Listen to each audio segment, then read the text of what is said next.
বন্ধুরা কেমন আছে সবাই? আশা করি সবাই অনেক ভালো আছো। আজ আবারও পরের অংশ নিয়ে ঝটপট চলে এলাম তোমাদের গল্প শোনাবো বলে। তো চলো দেরি না করে শুরু করা যাক। সময়ের সঙ্গে সঙ্গে আমরা সবাই বদলে যাচ্ছিলাম। ক্লাসের ব্যস্ততা, পড়াশোনার চাপ সবকিছু সত্ত্বেও আমার চোখ সবসময় খুঁজে বেড়াতো অনন্যাকে। আগে যাকে সবাই দলের প্রাণ ভাবত, সেই মেয়েটা এখন ভাঙা পাখির মতো হয়ে গেছে। চোখের তলায় কালো ছাপ, হাসিটা হারিয়ে গেছে, কথাবার্তা কমে গেছে। মাঝে মধ্যেই ক্লাস শেষে একা বসে থাকত, কারো সাথে মিশত না। একদিন লাইব্রেরির বারান্দায় ওকে বসে থাকতে দেখলাম, চোখ লাল, গাল ভেজা। আমি আলতো করে ওর পাশে গিয়ে বসলাম। অনন্যা, কতদিন এমন চলবে তুই? তুই তো একা একদম ভেঙে পড়ছিস। ও আমার দিকে তাকালো, চোখে অপরাধ বোধের ছায়া। ফিসফিস করে বলল, অনামিকা, আমি চাই সব শেষ হয়ে যাক। আমি যদি না থাকি তবে হয়তো সবাই আবার আগের মতো হয়ে যাবে। আমার বুকটা হাহাকার করে উঠল। চুপ, এমন কথার কোনোদিন বলবি না। তুই যদি চলে যাস তবে আমি বাঁচব কিভাবে? আমি কি তোর বন্ধু নই? অনন্যা হঠাৎ আমার হাতটা শক্ত করে ধরে ফেলল। ওর আঙ্গুল ঠান্ডা, কাঁপছিল। ও বলল, তুই একমাত্র যে আমাকে বুঝতে চেয়েছিস, বাকিরা শুধু ঘৃণা করছে। তুই আমার পাশে থাকবি তো অনামিকা, যাই হোক না কেন? আমার গলা শুকিয়ে গেল। আমি ধীরে ধীরে মাথা নেড়ে বললাম, হ্যাঁ আমি থাকব, যত কষ্টই হোক আমি তোকে ছাড়ব না। সেই মুহূর্তে আমি বুঝলাম, বন্ধুত্ব কেবল আনন্দ ভাগ করে নেওয়া নয়, কষ্টের বোঝাও কাঁধে তোলার নাম। কিন্তু তখনও জানতাম না এই প্রতিশ্রুতি আমাকে কোথায় টেনে নিয়ে যাবে। কারণ ঠিক সেই সময় আমার জীবনে ঢুকে পড়ল এক নতুন মানুষ, অভিরূপ। একজন নতুন সিনিয়র, শান্ত স্বভাবের, চোখে মুখে অদ্ভুত মায়া, যার হাসিতে আমি হঠাৎ অচেনা এক টান খুঁজে পেলাম। এবং সেই টানই আমাকে নিয়ে গেল নতুন এক দ্বন্দ্বের দিকে। বন্ধুত্বের পাশে দাঁড়াবো নাকি নিজের মনে জন্ম নেওয়া নতুন অনুভূতিকে জায়গা দেব? সেই রাতে আমার আর এক ফোঁটাও ঘুম হয়নি। চোখ বুঝলেই ভেসে উঠছিল সায়নের মুখ।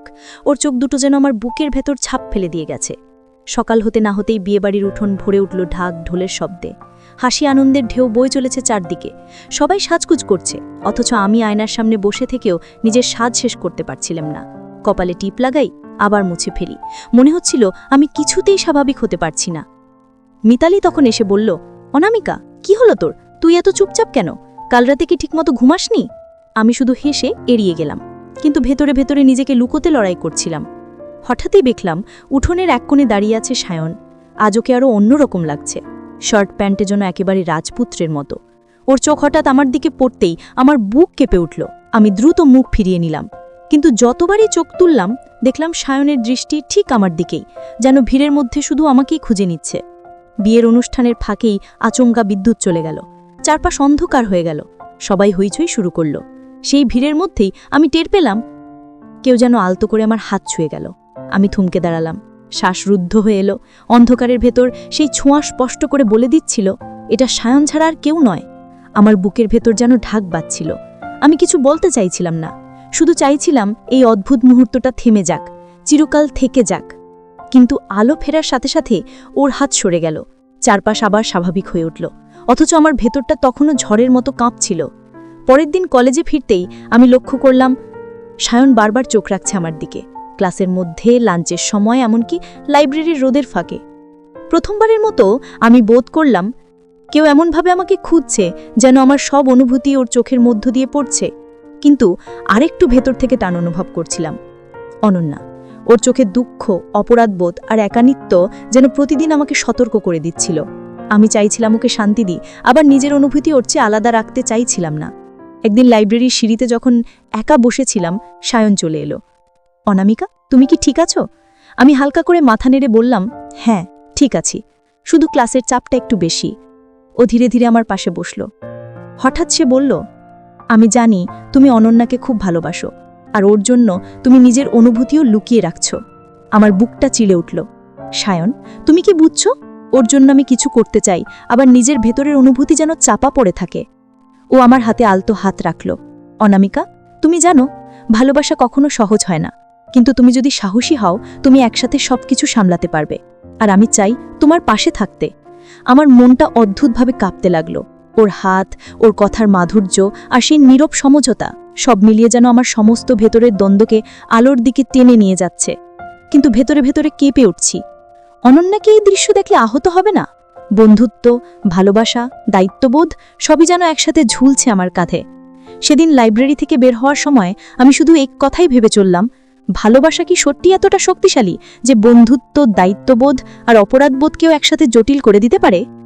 সেদিন বিকেলে আমি লাইব্রেরির বারান্দায় একা বসেছিলাম। হঠাৎ দেখলাম অনন্যা আসছে, চোখে অশ্রু, মুখে এক অদ্ভুত শান্তি।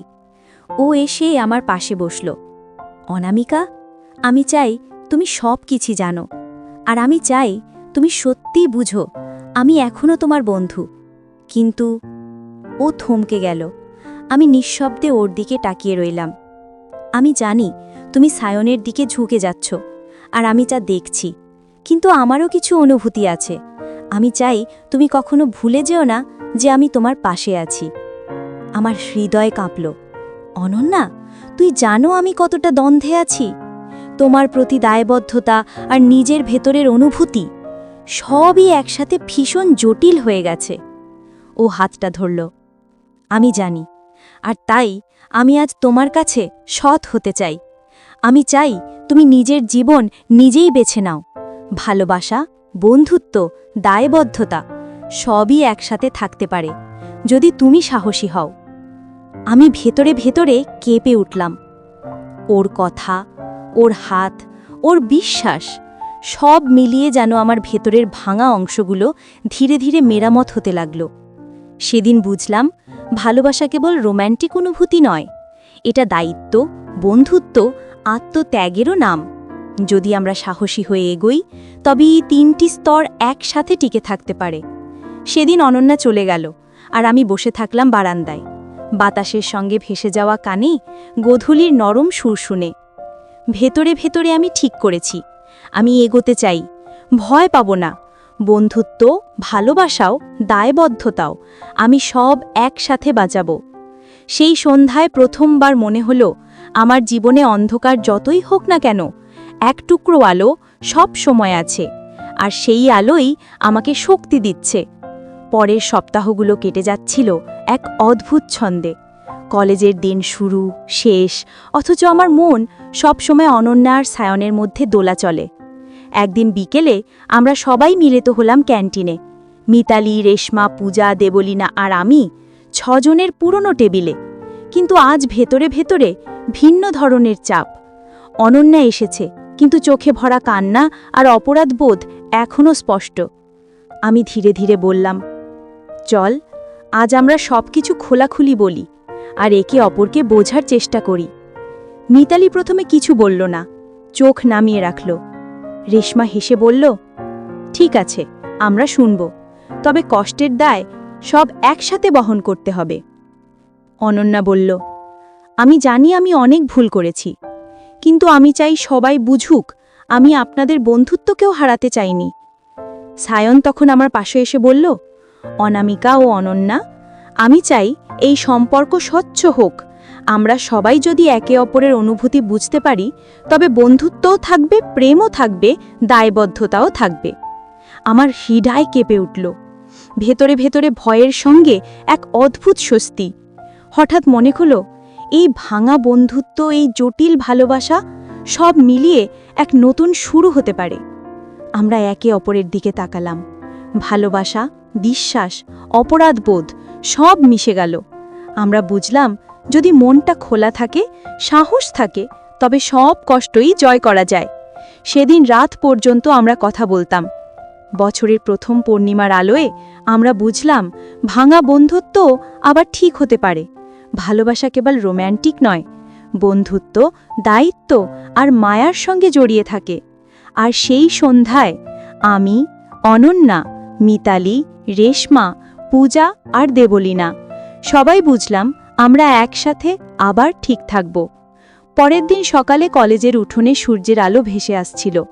আমরা 6 জন আবার একসাথে ক্লাসের আগে চুপচাপ বসেছিলাম, কিন্তু হৃদয়গুলো এক নতুন আলো পেয়েছে।